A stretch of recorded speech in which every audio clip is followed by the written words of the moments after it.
Shall I start? Yes. Hello, this is John Rateliff. This is the talk, Writing to Inklings. This is the first. Here we go. Hello.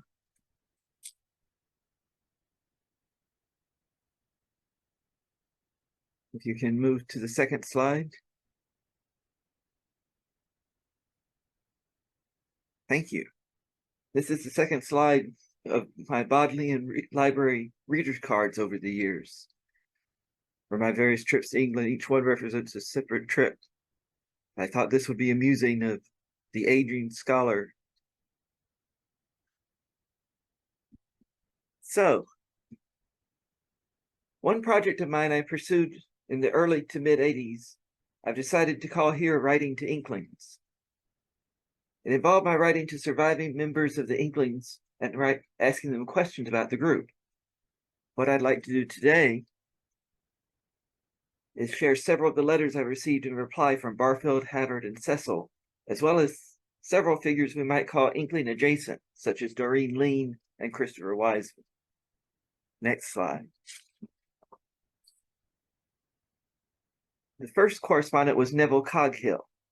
The first of the Inklings I wrote to directly was Neville Coghill in the summer of 1978. I have unfortunately misplaced his reply at some point in the last 13 or 14 times I've moved since then.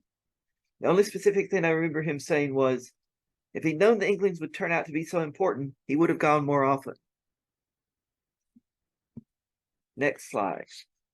Second correspondent, Owen Barfield. One of the first Inklings I wrote to in 1978, and one with whom the correspondence lasted the longest, was Owen Barfield. I little thought at the time that this contact would eventually lead to my being asked to write a foreword for his final book, one of his best, Eager Spring, written when he was in his late 80s or early 90s. Next slide. Fifth slide, Owen Barfield in 1981. One of the surprising discoveries revealed from these letters from various Inklings is that membership in the Inklings was more flexible and amorphous than appears from this distance all these decades later. For example, Barfield and Havard spoke as if they hardly knew each other, while Lord David Cecil denied he'd ever been an Inkling. Or to speak in terms of shared influence, Barfield never read The Lord of the Rings, whereas we find Havard in a letter written a few months before his death, quote, going back to reread The Lord of the Rings for the fourth or fifth time, end quote. By the way, I'm pretty sure that Barfield did read the Silmarillion, the better to evaluate works that were beginning to appear, exploring affinities between his work and Tolkien's. He certainly highly praised Verlin Flieger's work, such as Splintered Light, as far back as 1983. Barfield letters. Sixth slide. Air letter, December 29, 1980. I don't know if air letters are a thing anymore, but it used to be you could buy this flimsy blue paper and mail it at a discounted rate. It was sort of like a halfway step between a postcard and an international letter. The letter is December 9th, 1980, first surviving letter. Dear Mr. Ratcliffe, thank you very much for your letter of the 10th and for the gift of Silverlock by John Myers, which I've been reading with enjoyment. Next slide, number 7, Silverlock by John Myers, which I've been reading with enjoyment. I hope you are right about the subsidence of the Linscood thing, which, as far as I can see, has done nothing but harm. As to the Inklings, I doubt if any of them read Lovecraft, or if they did, I never heard of it. There is evidence, recounted in Humphrey Carpenter's book, that Tolkien was influenced at an early stage by my own early book, Poetic Diction, which still owed plenty to Coleridge. But it is all a very long time ago, and I never had a long talk alone with Tolkien. I hope your plan of visiting England will materialize, that we shall have a chance to meet. Let me know as far in advance as you can the actual time you are likely to be here. With every good wish for the new year, sincerely, Owen Barfield. Next slide, number 8, Barfield and Kent. According to my notes, we met in person for the first time on July 28, 1981. After sending me detailed directions of which train to take to Victoria, Mr. Barfield picked me up at the local station, then drove us at a high rate of speed down Kent's narrow, hedge-lined country road. which convinced me that Tolkien is not alone among the Inklings in his charge 'em and they scatter school of driving. We then spent several hours discussion, the details of which have entirely escaped my memory. I will say as a note that the evening of that same day, I saw Charles Node's collection, which, as with so many of us, exceeded the space he had to store and shelf it. Charles was at that time proofing letters of J.R.R. Tolkien, so I got a preview of that invaluable volume. Second Barfield letter, June 26, 1982. Dear Mr. Rateliff, thank you for your interesting letter of June 4th. I have been rather busier than a man of my age ought to be. The missing pages of English people have not been traced. I doubt if they ever will be. Lewis read This Ever Diverse Pair in typescript before it was published and made some useful suggestions. I shall hope to see you in England in 1984 or 1985 if I am still here. Note, these are queries regarding Barfield's own works. English People is a long contemporary novel written in the 1920s, while This Ever Diverse Pair, published in 1950, is the first book in the Virgin trilogy.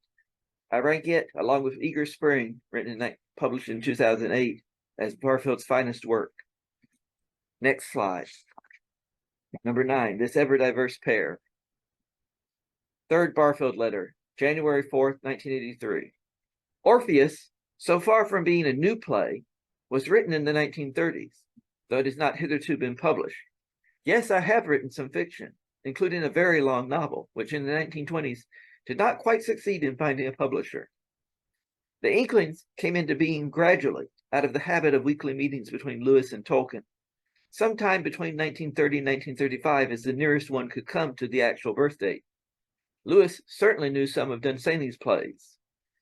I don't know about other Inklings. This Ever Diverse Pair was written in 1942 or thereabouts and was not read to the Inklings. Tolkien certainly never saw it, though Lewis did and admired it.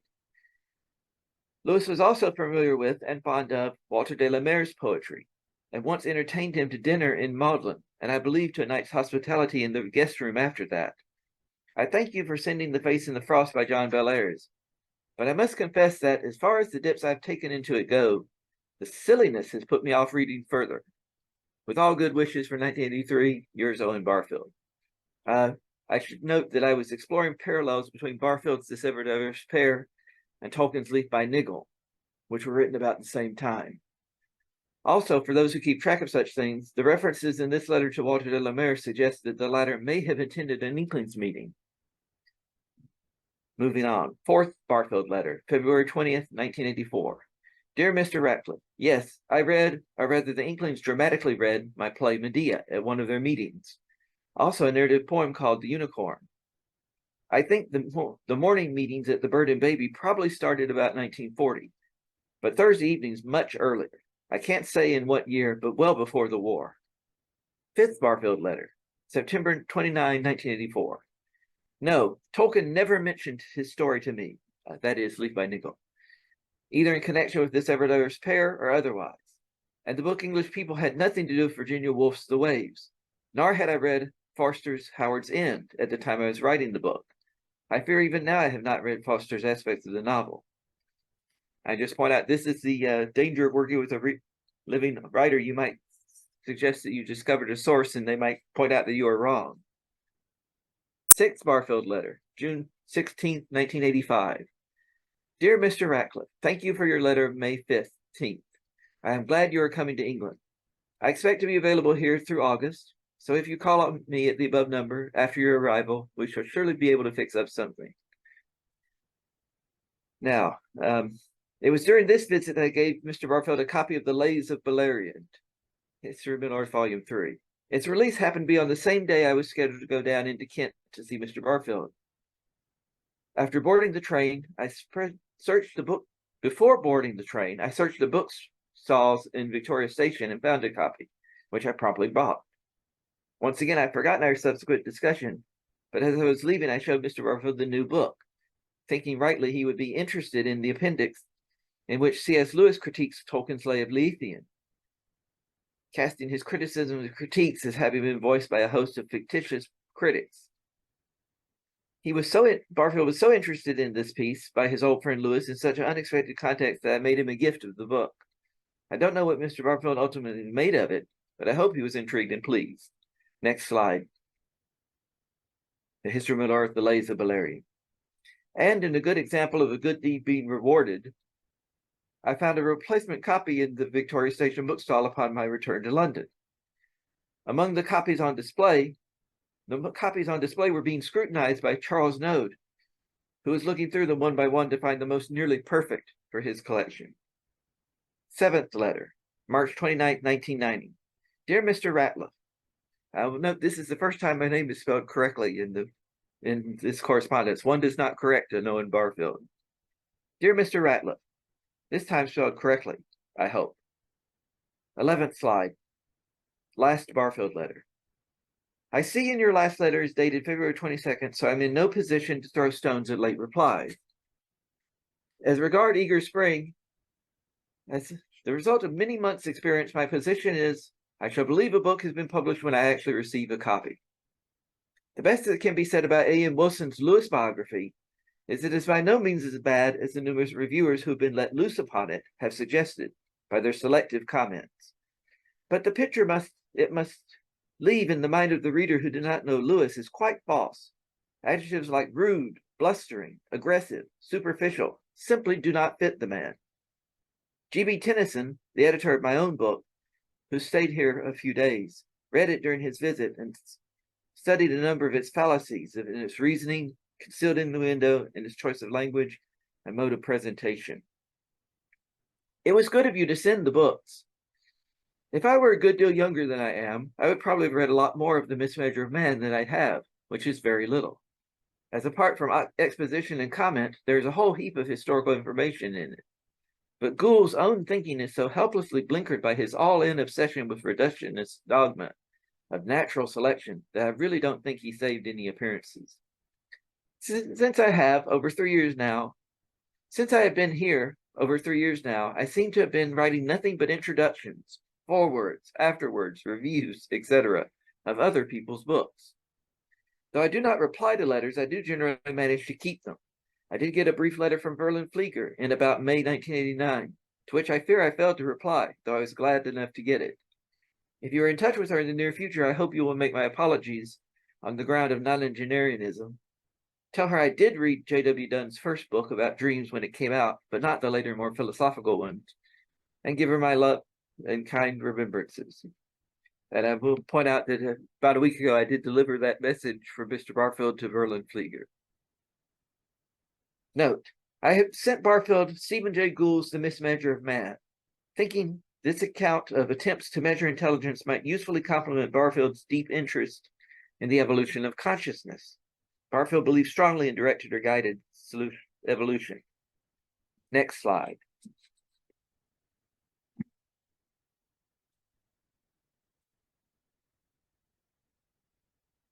Third correspondent, Dr. Humphrey Havard. This slide shows a picture of Dr. Havard with C.S. Lewis at the Trout in Oxford. I will point out, Havard is about 40 years old in this picture. I've not really done the math beforehand, that he's a good decade younger than Lewis, but I don't think you would guess it from that photograph.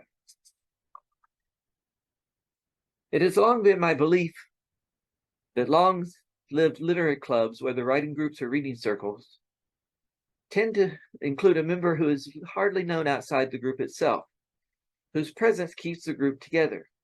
A most famous example being Swift and Pope's friend, Dr. Arbuthnot. They seldom dominate conversation, but play a significant role in keeping a group going. They also tend to stay with the group for a long time, providing continuity. The Inklings were fortunate in that they had two such figures, Humphrey Havard and Warnie Lewis. And I was fortunate that I got to know Dr. Havard in his final years. But now we switch to the Havard letters. First Havard letter, March 31st, 1980. Next slide. There we go. Dear Mr. Rateliff, I feel I must try to answer your kind, indeed flattering letter, while its effects on me are fresh in my mind. I do thank you for the kind things you say in it. Next, I should explain that my health has altered for the worst in 1979. I seem to be going in and out of hospital 6 times in all. It is nothing very serious, but no one seems to know how to put it right. So I have moved into a small private nursing home where they are kind to me and care for me and are willing to keep me indefinitely. Incidentally, I should be very happy to see you if you ever find your way down here. At the time he was living in Totland Bay on the Isle of Wight. However, you want to know about Tolkien. I can't really add very much to Humphrey Carpenter's excellent life. I saw a good deal of him, but was never as close to him as to C.S. Lewis, for example. He was a rather solitary man in comparison with Lewis and had fewer friends. His life was bound up with his family of wife and 4 children. Of these, one became a priest, but the other, as far as I know, I may be wrong, ceased to practice their religion. He had much joy in his family. Hobbit was at first just a tale to amuse them, but also much pain. Then his wife became an invalid and did not go out much. He felt he could not leave her alone in the evenings. We used to sit together at Sunday Mass, and I drove him home 1/4 mile. Then he would sit chatting in the car for 10 or 15 minutes, but he seldom or never invited me in. I never went on holiday with him, as I did with Lewis. We never went drinking alone together. Then there was the strange interior life he lived, which became Middle-earth, the Lord of the Rings, and its unfinished Silmarillion. This was very real to him. He only told us a small part of it. His real problem was one of selection, what to leave out. He was meticulous with dates, phases of the moon, details, which must have become a real obsession to him. Escape? Who knows? He was voluble, but essentially very secret. And that part about only having told them a small part of the story, I'd like to add that when I met Dr. Havard, he was a little more specific. He said he believed that Tolkien only wrote down about 1/10 of the story. I think he based this on Tolkien's being able to respond at length to any query about a person or a place or an event within the greater story. To resume, in 1940, as far as I remember, after 40 years, he took a very little paper limit, which was not the sort of thing he worried about. I'm afraid I have no idea what that means. I think he's talking about paper rationing for the war, but it's a little bit garbled. He wrote an essay on fairy stories in a volume, Essays presented to C.S. Lewis. It is very revealing if one can get a hold of it. Professor Kilby of Wheaton University in Illinois near Chicago has made a collection of Lewis and Tolkien literary remains. It has included in this photostat copies of all my general writings, poems, essays, reviews, etc. If you should ever make a pilgrimage to that region, you will find a wealth of material that will keep you happy for days. They would be happy to open it to any serious student of the subject matter. Yes, I think Carpenter is right in saying that Tolkien stopped attending Inklings about the time of C.S. Lewis's marriage. Sorry I'm not able to write up a formal memoir of Tolkien. Doubt if I have a good enough memory now. Hope this covers your letter. Sincerely, Robert Havard. And I'll note that a few years later, Havard did write a brief memoir at the persuasion of Tom Santosky, and that appears as a coda at the end of this talk, Nerd Nyron. To resume, second Havard letter, 28 Sandfield Road. Dear Mr. Rateliff, this is 1981. I enjoyed our meeting in the summer. I am glad you had such an enjoyable trip to this country. You certainly seem to have visited many people and places. I hope you have tempted to repeat the visit sometime. No, I don't remember ever meeting E.R. Edison, though the name is vaguely familiar to me as being talked about by C.S.L. Owen Barfield lived in London. He was a long-standing friend of C.S.L., who is often referred to his book, Poetic Diction, very favorably. He was a very infrequent visitor to the Inklings. I only remember one evening when he was there. After C.S.L. died, Father Walter Hooper organized several meetings of friends of C.S. Lewis in Oxford, and I met Barfield at one of these, and we had a few words together. As you know, he is one of C.S.L.'s executor, but I fear I've never read his book, and I can't claim to know him very well. All who did meet him spoke well of him, including Tolkien. No, I don't really know what Tolkien was getting at when he said Barfield gets nearest to the central point. That's actually a reference to a quote I had made about Tolkien's comments to the contributors of a volume of memoirs C.S. Lewis called Light on C.S. Lewis. Tolkien had written in 1965, Barfield, who knew him longest, gets closest to the essential point. Tolkien was probably referring to Barfield's statement that Lewis in the 1930s adopted a deliberate persona and thereafter played a part in his interactions. To continue the Havard letter. It was enterprising of you to visit Tanyge. A pity you could not also visit the small village of Worminghall, which is close by and no doubt the seat of Farmer Jaw's dragon. It is the countryside around Tanyge which still gives the atmosphere of the little kingdom. But one can't see everything, and it also remains for next time. Congratulations and good luck. It was on this visit that Dr. Havard showed me the Havard family copy of Farmer Jaws of Ham, a presentation copy inscribed in Latin by Tolkien to the family Havard. I wonder where that copy is now. Third Havard letter, 28 January 1982. Dear Mr. Rateliff, thank you for your letter and card. Yes, I did something illegible. A good change over Christmas in spite of the severe weather.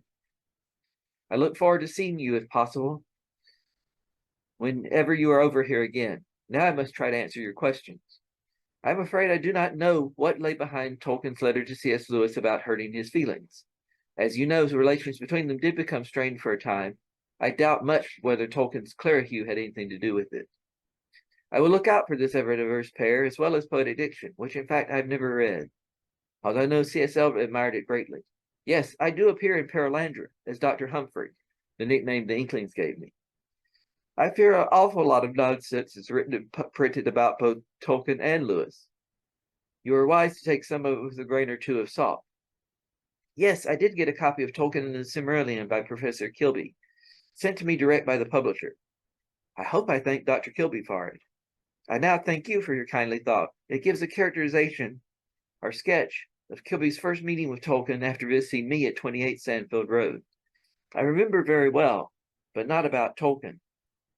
Tolkien, for all his brilliance, was one of the most disorganized men I have known.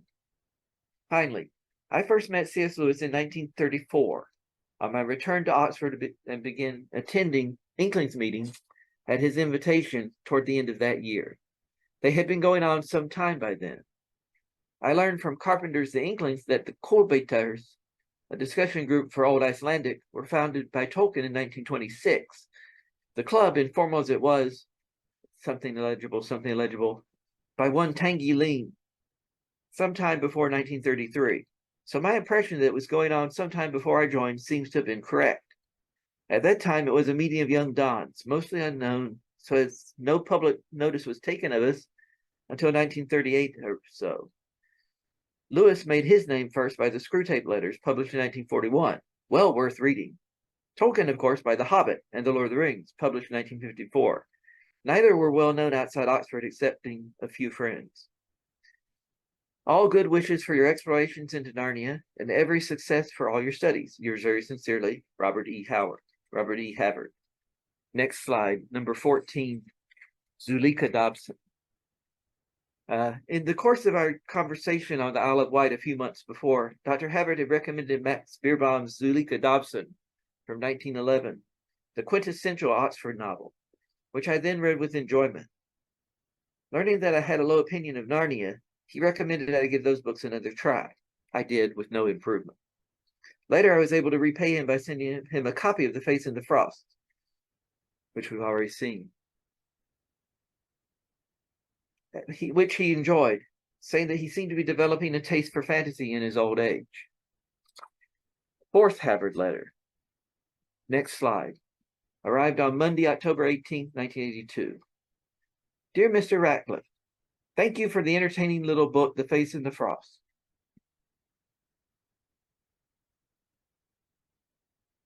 I enjoyed the wizard Prospero, a distant relative, I presume, of his namesake in the Tempest, and had also some things in common with Gandalf.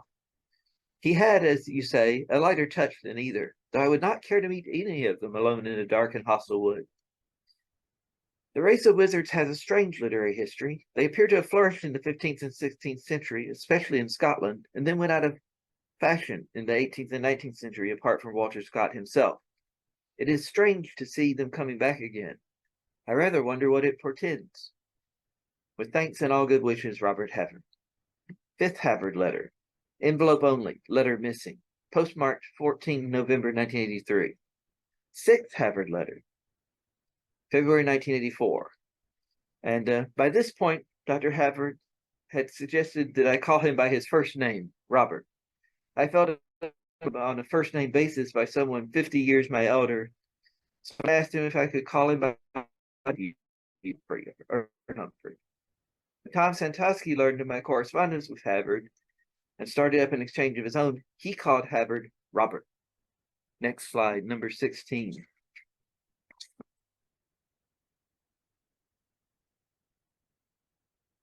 You'll notice the letter actually begins, Dear John, but up above that, there's a postscript that there wasn't room to fit in on the last part of the page.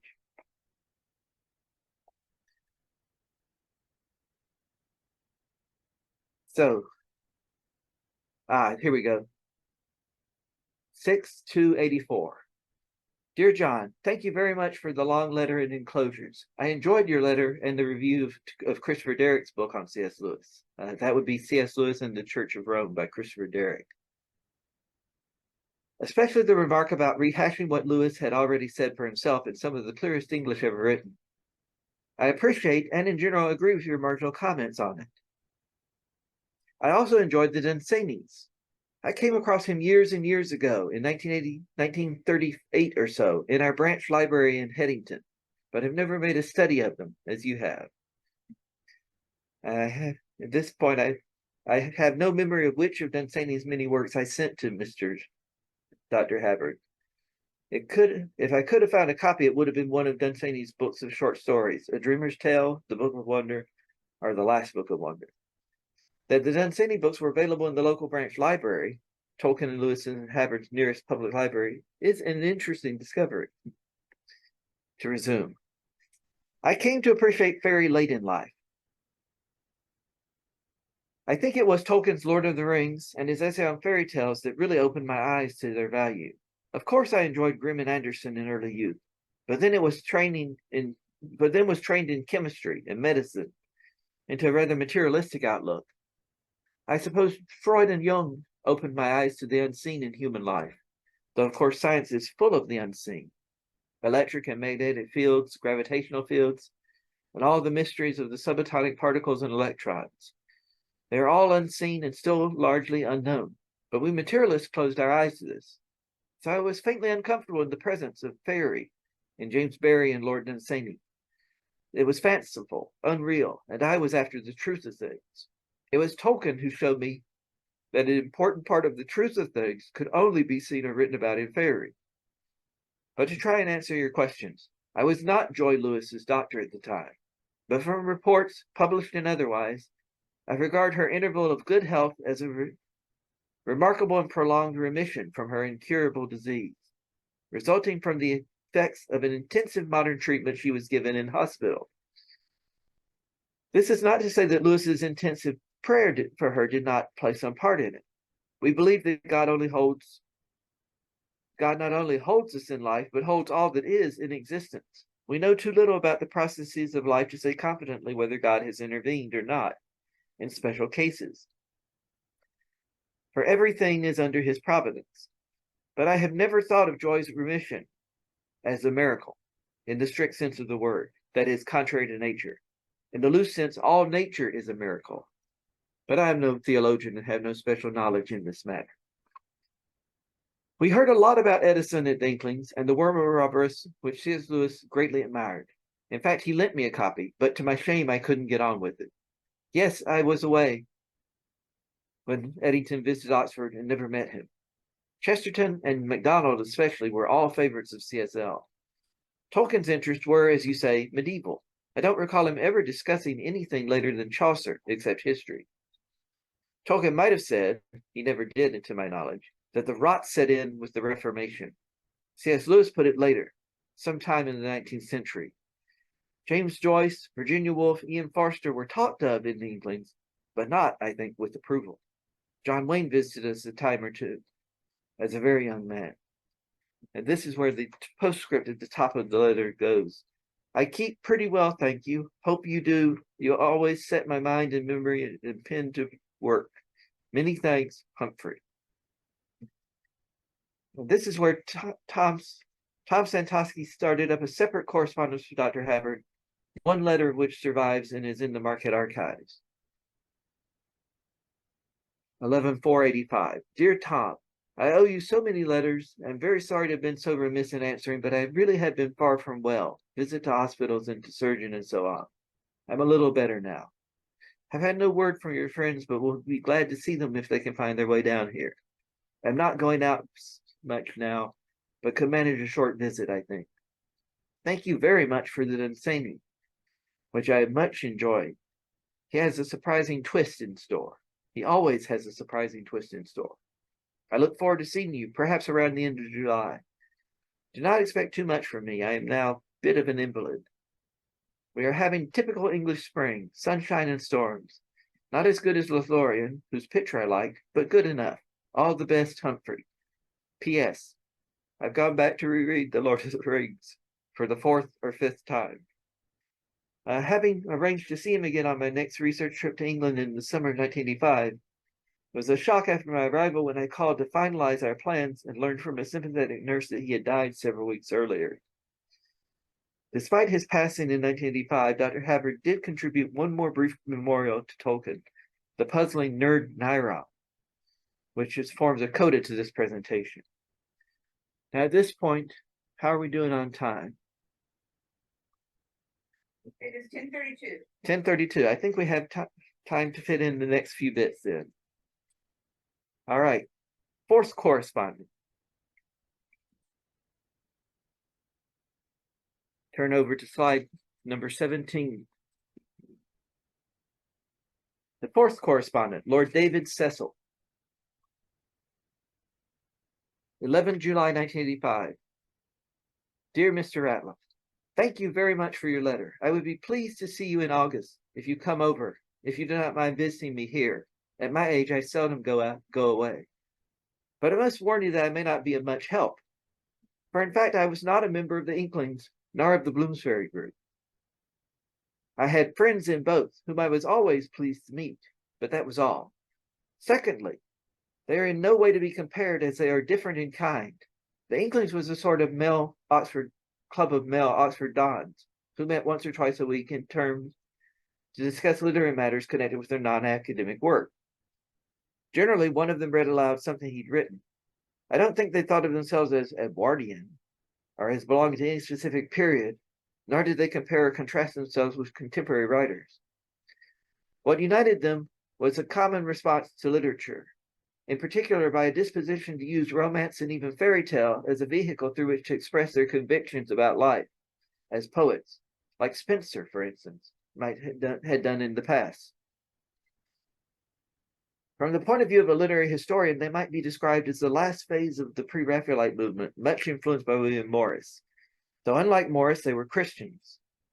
I should add that their association was confined to these weekly meetings. They formed no part of a social group that met at other times. And next slide is the letter from Cecil, which I'm very glad to say is typed.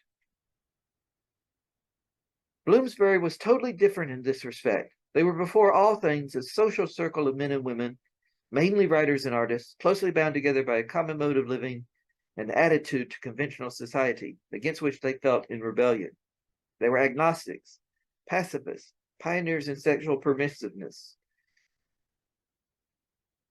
Though after some of them became famous, they made other friends, they remained wholly at ease only with each other. I was friends with several of them, but only as an outsider. You will realize from this letter that I am unlikely to have anything very revealing to tell you about either the Inklings or Bloomsbury, except from the point of view of an outsider, and an outsider who did not see them regularly. But as I said, I would be happy to see you if you wanted to come. Yours sincerely, David Cecil. I received this letter just as I was arriving in England on my second research trip in the summer of 1985, having agreed to phone Lord David when I arrived.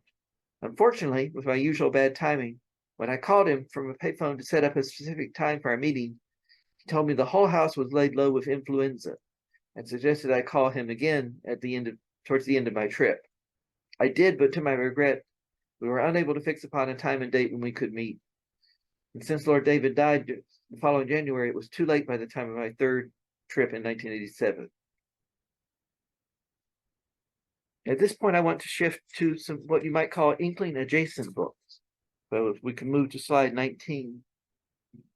My fifth correspondent was Doreen Lean, Mrs. Edward Tanyge. This is a picture of what Mr. Lean, the founder of the original Inklings, looked like. One bit of research I pursued without success was my attempt to locate anyone who had been a member of the student club, any student member of the club that was the original iteration of the Inklings, the undergraduate club founded by Edward Tanyge Lean. To make a long story short, I totally failed to find the name of any other member, despite considerable effort on my part, including contacting Lean's friend from Oxford days, Lord Braber. I did discover that Lewis was not Lean's tutor, as Tolkien had guessed. Lean did keep up with Tolkien after leaving Oxford and making a career for himself at the BBC, but no letters survived. I did meet and exchange letters with Doreen Lean, Tanyge's widow, who went to considerable trouble trying to help me trace any of Lean's friends and associates from that time. Mrs. Lean did reveal unsuspected associations with Bloomsbury. She had been a friend of Dora Carrington, Lytton Strachey's companion. I rather gathered she seems to have withdrawn from the group after Carrington's death in 1932. Dear Mr. Rateliff, I must apologize for taking some time to answer your letter. I've been away for Christmas and was not able to look up your queries. I have never heard my late husband mention the Inklings and cannot find anything about the group, no journals or letters. Next slide. This is the front page of Doreen Lean's letter. As you probably know, Tanyge's first novel was published in 1932, and he was editor of the Isis from 1932 to 33. The novel of Unsound Mind was dedicated to Derek Walker Smith, and I wonder if he could answer any of your questions. His address is the Right Honorable Sir Derek Walker Smith, etc., etc. As soon as the holidays are over, I will get a copy of the Inklings, and maybe we'll be able to help you with more information. Tanyge talked to Tolkien, and I believe that they did correspond, but I cannot find any letters. Sorry I cannot be more helpful. Happy New Year's. Yours sincerely, Doreen Lean. Sixth correspondent. Slide 21. Christopher Wiseman.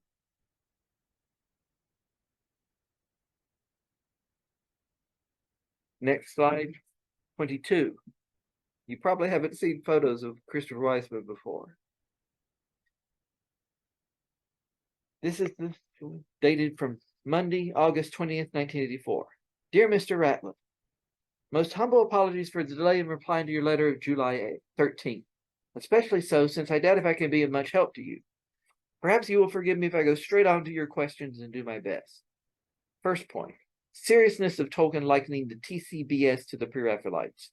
I don't see how he could have been very serious on this point, except perhaps as a brotherhood of minds.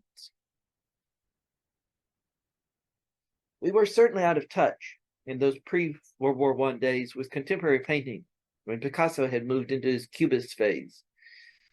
But it would be true to say we had all got so far in our appreciation as the work of the Pre-Raphaelites. I vaguely remember we held Sargent in contempt, with the superciliousness of teenagers whose heads were in the cloud. Jazz was coming in, and we looked down on it as music, though personally I hadn't heard of Joplin until many years later. Second point, Tolkien is heir of William Morris. I can remember nothing to substantiate this, and I cannot think how the idea should have taken shape, though that is not conclusive. Third point, the beginning of the mythology. I think it would be right to say it took its primitive form between Tolkien and his cousins, the Inklingtons, whom he frequently visited at their home at, I think, West Bromwich. They used to get up many kinds of charades, but there's another side to this, where I do come in. I do vaguely remember his enthusiasm for Dunsany, but what he and I shared was enthusiasm for philology. Next slide, number 23. First and last page of Wiseman's letter. What he and I shared was an enthusiasm for philology, which was determinative of his whole career. Fourth point. This, to my knowledge, was started with our reading Homer from Carrie Gilson, our headmaster, a real classical scholar. Tolkien, got hooked on the Norse sagas, for which he had to learn Old Norse, and I've always assumed it was there that one can find some of the urge to create the mythology. And of course, there was Beowulf. And for that, one had to learn Anglo-Saxon. Behind it all was philology, the growth of languages. That was what we talked about. He was reading, while still in school, the fattest of books, even for a German, the forms of the Germanic languages. At one time, he invented a language which had its primitive form and also its developed form according to the rules. He said he wrote me a letter, or was it a postcard, in the developed form, to which I replied in the said language. Unfortunately, I have no recollection of my contribution to the correspondence. I very much doubt I could have done so. And as to Norse, he had to learn current Norse, so that the story goes, sometime after when he was a young don at Oxford, a man from Norway came up to Oxford with very little English at his command. There were several people who could talk to him in archaic Norse, which he did not understand. Only one could speak modern Norse, J.R.R. His work in Anglo-Saxon was well known. Also, the controversy he caused by insisting, or trying to insist, on Anglo-Saxon in the English literature and language tripos. I don't know what the exam's called in Oxford, being myself Cambridge. Fifth point, surviving letters. I cannot remember ever getting a letter from Tolkien. We used to correspond by telegraph at one time. There were some letters extant between G.B. Smith, R.Q. Gilson, and J.R.R. when the three were in France during the war. At this point, I'm going to skip a paragraph about G.B. Smith's family, and another paragraph about R.Q. Gilson's family. You mentioned the Council of London. I shall never forget that night. Indeed, extending into the... I shall never forget that evening, indeed extending into the night. Not but what we were full of the greatness of the TCBS, most fantastic imaginings of the effect we were going to have on the whole of Europe, until RQ brought us to earth by observing the TCBS meant friendship to the nth degree. As it was, as we sat there round the gas fire in my little room in our house in London, it wasn't long before two of us had been killed. J.R.R. survived for the benefit of many in the US, UK, and Europe. With very good wishes, yours very sincerely, Christopher Wiseman. Getting near the end now. Next slide, seventh correspondence, J.I.M. Stewart. Given how generous and helpful most people I contacted over the years were, I thought it might be amusing to give an example of someone who is rather the reverse. J.I.M. Stewart, also known as Michael Ennis. Jessica Yates first pointed out that a character in Stewart's 5-volume series set in Oxford is quite obviously based on J.R.R. Professor J.B. Timbermill is portrayed as a great Anglo-Saxon scholar who neglects his academic work to write a fantasy novel called The Magic Quest, described as, quote, a kind of apocalyptic romance. This proved surprisingly popular. We hear of Americans eager to buy up old student papers for his doodles in the margins. While in his extreme old age, Timbermill takes to wandering Oxford at night and can be seen sitting on the grass surrounded by hippie admirers. Next page, slide number 25. J.I.M. Stewart letter from Howard Cope's Wantage, 2nd July 1985. Dear Mr. Rateliff, thank you for your letter of 21 June. Ronald Tolkien was never my teacher, nor in any substantial sense my colleague either. We did for a number of years belong to the same dining club in Oxford. When I wrote the novels you are endeavoring to locate, it never so much as entered my head that anyone like Tolkien came into them, and I am unable to comment on any general impression as to the bounds of Tolkien's reading. I regret that my years preclude me from making the acquaintance of foreign scholars visiting England. Yours sincerely, unsigned. Finally, slide 26. We have a short text written by Dr. Havard at the request of Tom Santosky and named by him Professor J.R.R. Tolkien, a personal memoir. More a short collection of memories than a full-length article, it fills but a single page of mythlore. It ends with a baffling statement. Next slide is a close-up of the lower right corner. In conclusion, quote, in conclusion, I would add that my experience has resembled or echoed Nerd Nyrens, who woke up one day, he tells us, to find himself famous. I woke up one day to find two of my friends famous. In many ways, a happier discovery. Most of this is clear enough, but what is Nerd-Nyren? This little puzzle resulted in a literary illusion combined with a simple typo. What Havard had actually written was, I awoke and found myself famous. This is a famous line from Lord Byron, reflecting his delight at waking to find himself famous as a result of the runaway success of his new book, Childe Harold's Pilgrimage, 1812. I myself find Havard's handwriting difficult. Apparently, Glenn Goodnight, the editor of Miss Lore, found it impenetrable. And that is the end of my presentation. Thank you very much for your patience.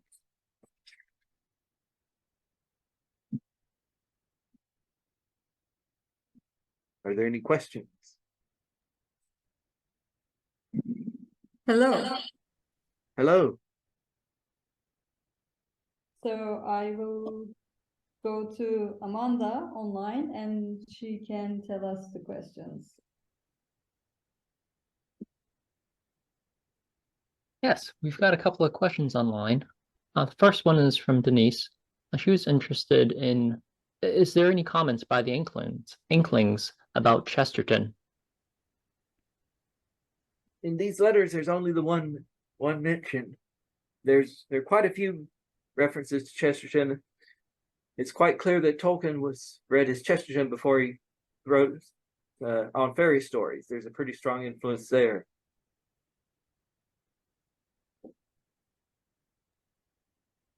All right, thank you. Second question from Miriam.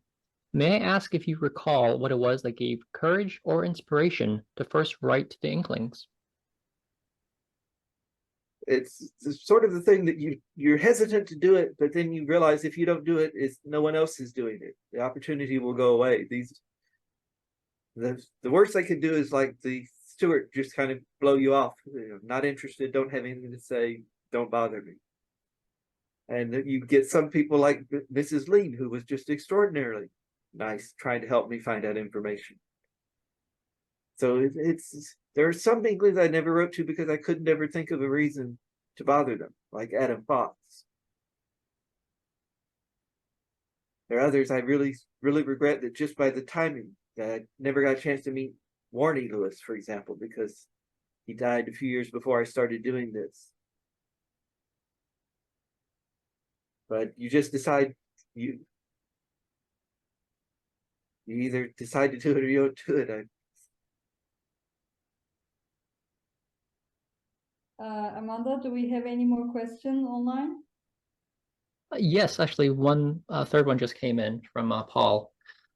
He says, I always think of C.J.R. Tolkien as the voice that often read Lord of the Rings to the Inklings, since J.R.R.T. read aloud so poorly. Do you think of C.J.R.T. as an Inkling? And could you briefly comment on your connections to him? Yes, when Mr. Barfield died, people said, there are no more Inklings left, and we forgot about Mr. Christopher Tolkien, who was a full-fledged member, and apparently continued attending for some time after his father dropped out. Your connection to him? What? Your connection to him? Well, my connection with Christopher Tolkien. Basically, I wrote to him a paragraph that I cut out of this piece. That I came up with a project that I needed his permission, and he said no. A few years later, I came up with a project I needed his permission, and he said no. A few years later, I needed his permission. He said, okay, you can do that. And then I was hesitant about bothering him because he really had so much he was working on. But I'm glad that I got to know him and work with him on the Marquette exchange of the Lord of the Rings papers. That, for one thing, Christopher Tolkien was a wonderful correspondent. He had a real gift for epistolary composition. His writing is very precise, very witty, occasionally acerbic. It really was a treat when you got a letter from Christopher Tolkien, even when he was reaming you out over something. He would ream you out in the most elegant way possible. Thank you. Anything else online? I want to go to the lecture theater here because we have a lot of people in the theater sitting and watching John and listening to his. We have one question here, if you can hear me. Yeah, please. Thank you so much for reading the letters. It was they're a real treasure, and the information was quite fascinating. Is there any, and maybe you've already mentioned this and I missed it, but is there any possibility of having them published? I think that would be difficult because you would have to get permissions from so many different people. But certainly it would be worthwhile. But I don't know of any current plans. This basically came from the idea that I've had these letters for years and never quite made up my mind of how to present them, what the format, since there's a few letters here, a few letters there. It's not a coherent back and forth between just two people. And my wife encouraged me to give it a go. And I think this format does help provide a way for organizing the material. When I find some of the missing letters that I continue to sort through things, I now know where to put them. And there are more letters somewhere in my boxes of odds and ends. Thank you for, I really think these are amazing letters. I really am glad to have an opportunity to share them. Yeah, we had another one come in. Do you have a favorite correspondent? Oh, it would have to be Christopher or Dr. Havard. Dr. Havard was just a really sweet man. I was really happy to get to know him. It really struck me hard when I found out quite abruptly that he had died. Literally, I called the place where he was living and set up a time to meet him, and found out he had died within a few weeks of that time.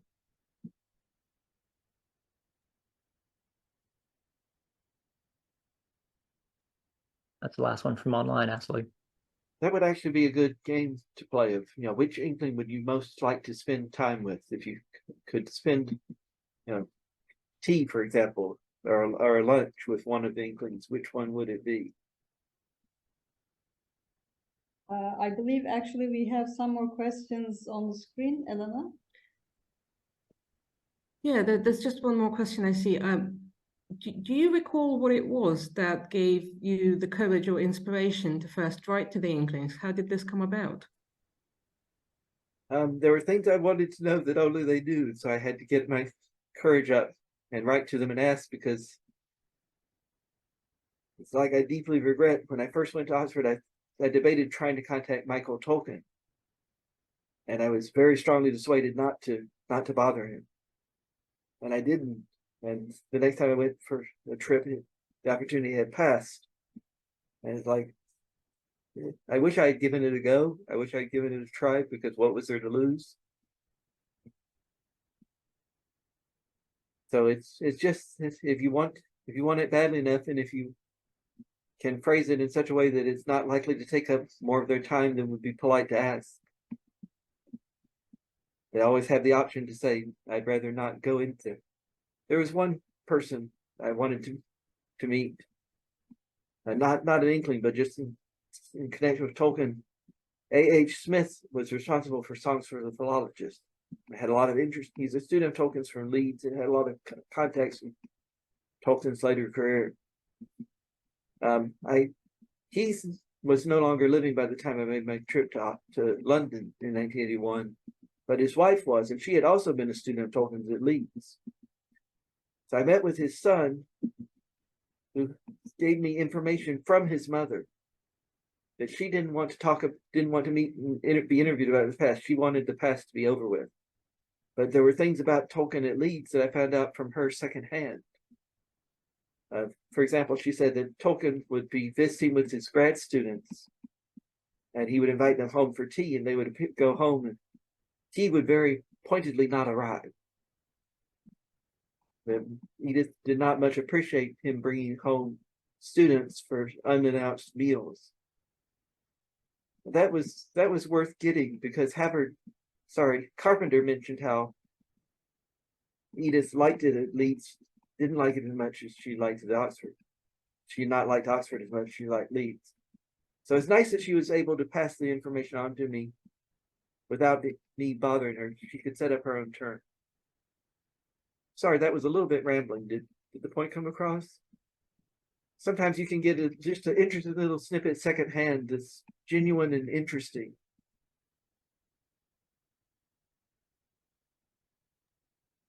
That was very interesting. Thank you. And unless there are any more questions,